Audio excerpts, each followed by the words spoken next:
Hello and welcome to a new developer diary about our next DLC, ARMA 3 Tanks. Its upcoming release marks the end of our current development roadmap and the culmination of over 4 years of support. So to mark this special occasion, we thought there's nothing better to do than roll out the big guns. So let's take a look at the new content and features of Tanks DLC.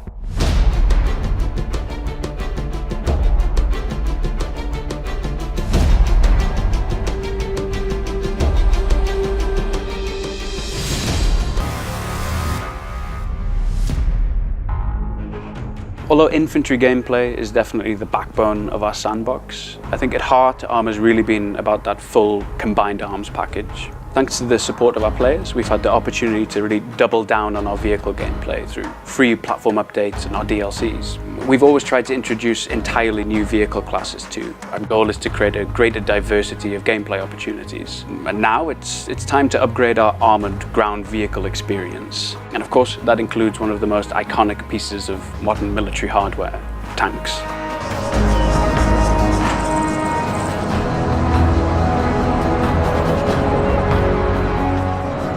With Tanks DLC, we didn't just want to expand our current lineup of vehicles, but we also wanted to provide more options to fight with or against armored vehicles. This means we'll be adding new armored vehicles, but also new anti-tank weapons, munitions, and targeting methods. On top of that, we wanted to create a more immersive experience. We wanted players to experience what it feels like to be locked up in such a cramped metal container and how it feels to ride such a loud 50-ton metal beast with such explosive kind of firepower.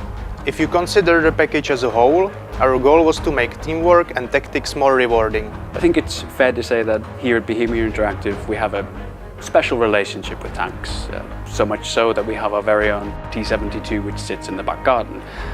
She has her own nickname, her own social media account, so I guess if you're watching, Edita, hello to you.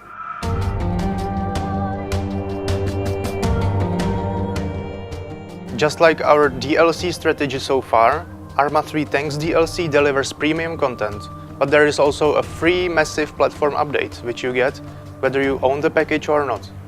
In short, the new armored vehicles, mini-campaign and showcase scenarios will be premium, and all of the new platform features and updates are free.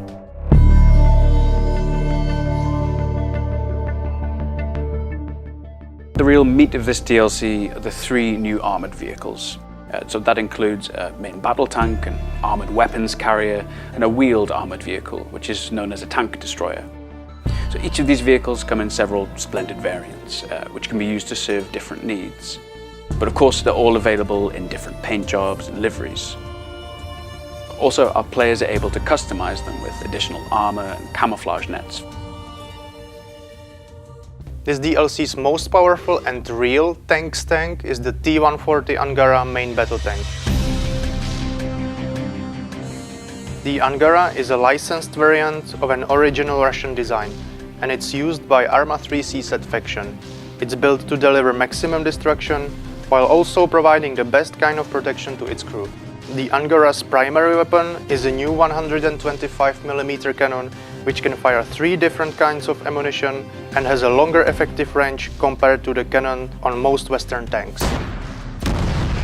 Secondary weapons are a 7.62mm coaxial machine gun and a 12.7mm heavy machine gun. Aside from the regular T-140, the Angara also comes in the T-140K Commander variant. This version replaces the heavy machine gun for a 30mm autocannon and is equipped with sensors to share target data with the rest of the platoon and company leadership. Despite its size, it's only slightly heavier than the T-100, which makes it faster and more agile than the heavier Western tanks like the Slammer. They often say that the best anti-tank weapon on the battlefield is another tank, and that certainly applies to the T-140. This is a steel monster on steroids. The AWC Nix, it's maybe not the first thing that comes to mind when you think about tanks. Compared to the Angara, it looks almost, well, cute, but make no mistake, this little guy packs a big punch. Originally of German engineering descent, the Nix was licensed and modified by the AAF faction. It comes in 4 distinct variants. Each variant has an armored jacket that's able to withstand 7.62 ammunition. The Nyx's AT variant, the 301, this is equipped with medium-range, infrared, fire and forget anti-tank missiles. The missiles can either be assigned a direct attack or top-down flight profile to target the weakest parts of enemy armor. Its main weapon is complemented by a 12.7mm heavy machine gun. The AA variant, the 302, this carries 4 missiles that have a range of several kilometers. It also has a 12.7mm heavy machine gun, and this helps assist against aerial targets or to defend itself against ground threats. The Recon variant, the 303, it's unarmed, but it has a radar and sensors, as well as an onboard laser designator. This means it's able to share target data with other ground or aerial units via the data link feature, and that's something that we introduced in a platform update in Jets DLC. Lastly, the 304, the autocannon variant, this is equipped with a 20mm dual-feed autocannon and a secondary 7.62 machine gun. The 304 is chiefly meant to be used against light armor and enemy infantry.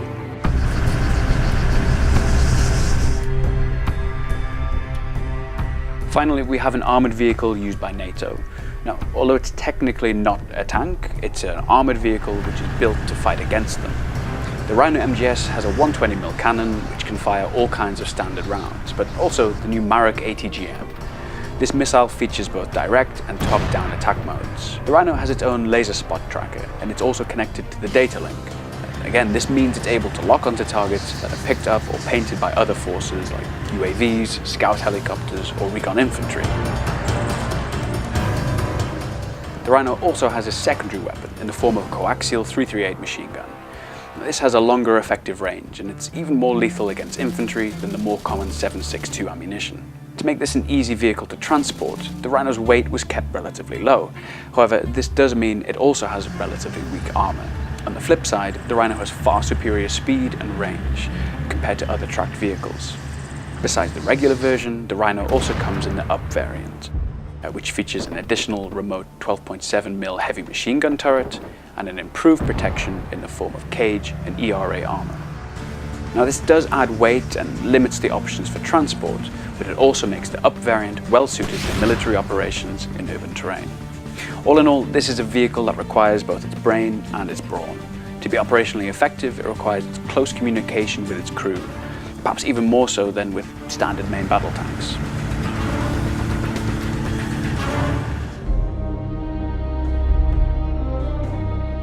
For the players who are interested in single-player content, Tanks DLC also includes a mini-campaign. It's called Altis Requiem and consists of 3 separate scenarios. In this mini-campaign, you play as an AAF tank commander on Altis. You essentially experience the opposite perspective of the NATO offensive in ARMA 3's vanilla, the East Wind campaign. At first, you get to command the new Nyx to fight against FIA. Later, you are given the opportunity to use the Angara main battle tank to fight against both FIA and NATO. There are different endings depending on how you play, and the mini-campaign should take a couple of hours to complete. Of course, we also wanted to give the Rhino a proper introduction. This is where the new single-player showcase Tank Destroyers comes in. In this scenario, you take part in an offensive by NATO as a crewman of the new Rhino MGS. This vehicle has a similar firepower to a main battle tank, but it's much more vulnerable. That means you need to adopt new tactics, which make use of the Rhino's speed and agility. You'll also get to make good use of the new Maruk missile, which you'll get as an effective instrument against moving targets. Overall, it makes for a fun showcase of the Tank Destroyer. Tanks DLC also brings along with it a major platform update, and that means new features and new content for everyone that owns ARMA 3.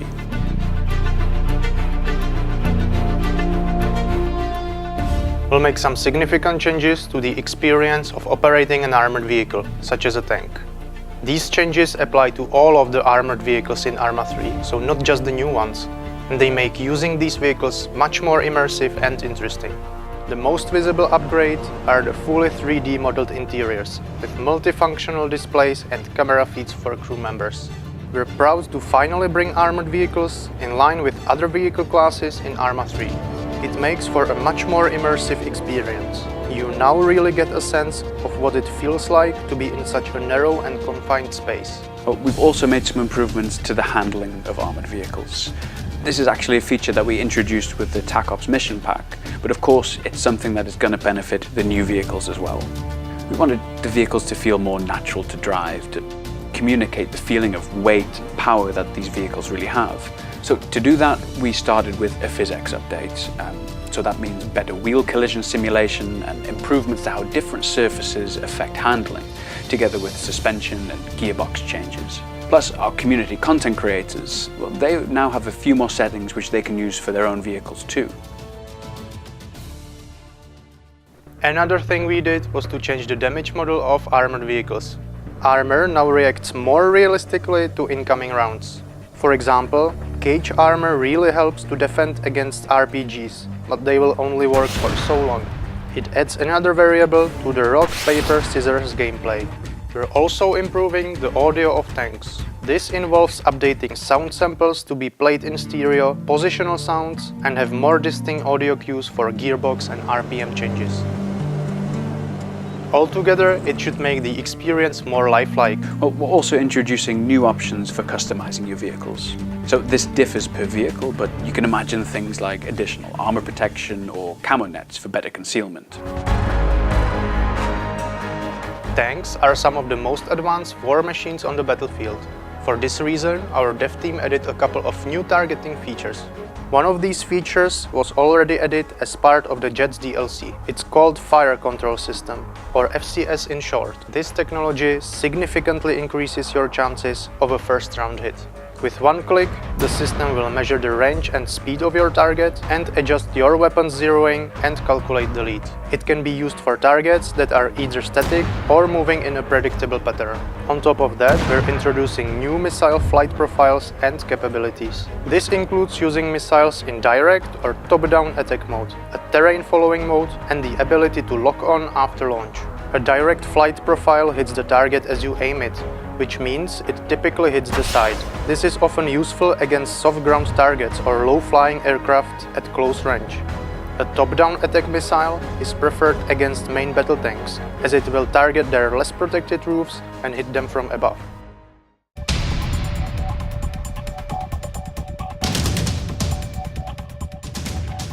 The platform update also adds new anti-tank launchers, along with a few AT variants of existing vehicles, like the ones from the Apex expansion. We have two new rocket launchers that can be used to take down tanks.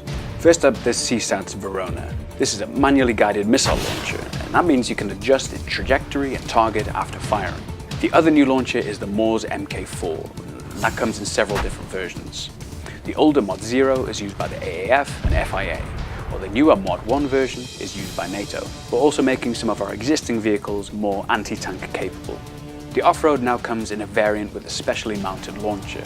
And alongside that, we have our two light strike vehicles, the Prowler and the Keelan, and these will have AT variants as a special bonus to Arma 3 Apex owners.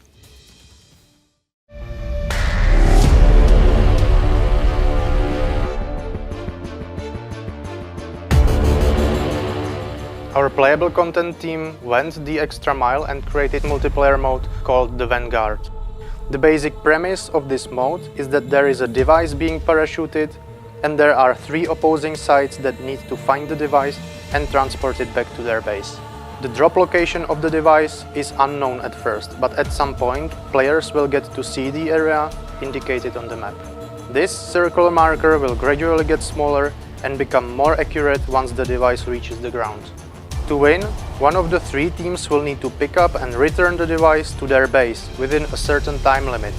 Another way to win is by simply eliminating the other teams in combat. Our art studio in Thailand has created lots of new decorative objects. We have new tank barricades, spare parts and tools, and even a fully functional repair depot. This depot can be used to repair damaged vehicles. I personally think these turned out great, with lots of cool little details, and I'm certain that the scenario creators from our community will be able to make good use of these.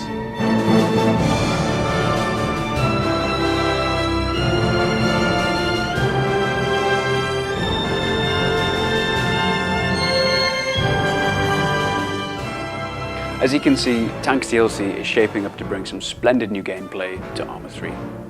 And it's been an epic journey getting here, more than 4 years since its original release back in September 2013.